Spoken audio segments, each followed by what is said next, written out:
Un spectre hante vos vies. Il porte un nom trompeur. Il vous promet de vous développer, il vous promet d'être à votre service. En réalité, il vous aliène. Il semble que le développement personnel puisse vous emmener au sommet. On vous dit qu'il faut y croire, on vous dit qu'il faut travailler dur et on vous dit qu'il ne faut jamais abandonner.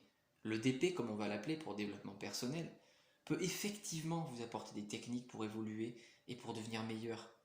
Simplement, ne vous y trompez pas, le DP a son lot de pièges vicieux.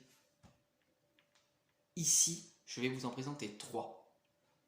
Très souvent, le développement personnel n'est qu'un simple mélange de sous-philosophie et sous-psychologie parsemé de bon sens. Le premier piège que l'on peut y trouver, c'est qu'il s'appuie sur des méthodes qui n'ont aucun fondement scientifique. Si ça vous fait du bien, c'est génial. Mais sachez qu'à ce jour, nous avons de grandes raisons de penser que des techniques comme la PNL par exemple ne sont que des fumisteries. Non, elles n'ont aucune solidité sur le plan scientifique. Mais s'il y avait que ça. Dans le DP, on peut y trouver des doctrines assez simples et caricaturales. Si tu veux réussir, il suffit de faire des efforts, de croire en toi et de travailler dur. Quand vous entendez ça, fuyez. C'est notre second mensonge. Le travail et les efforts ne sont qu'une partie des paramètres qui amènent un individu à la réussite. On oublie trop souvent de vous dire que le talent et la chance sont indispensables pour réellement performer. Ce mensonge me semble très nocif pour les individus qui y croient. C'est simple, avec un mantra pareil, s'ils échouent, cela leur laissera penser qu'ils en sont responsables. En revanche, s'ils réussissent, ils attribueront leur succès en grande partie à la force de leur volonté. Et finalement, guidés par cette idée du quand on veut, on peut, ils nous amènent vers une société de la pensée ultra-méritocratique. Et c'est là que le DP nous fait glisser vers le 3e mensonge, bien plus sournois que les 2 précédents. Le DP détourne notre regard des problèmes causés par la société.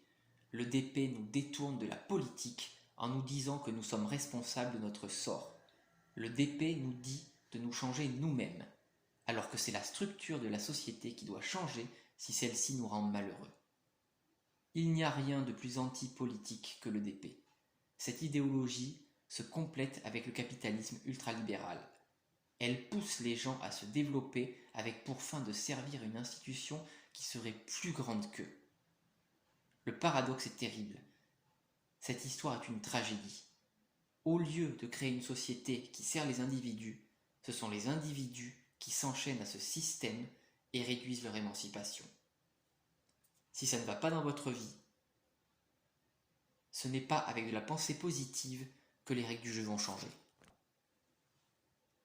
Et la meilleure façon de changer le monde, c'est que les idées d'émancipation soient au pouvoir. Pour ça, la seule solution, c'est de vous politiser. Il y a 1000 façons d'agir politiquement. Se politiser, ce n'est pas forcément vous présenter aux élections présidentielles demain. En revanche, vous pouvez déjà commencer par voter correctement.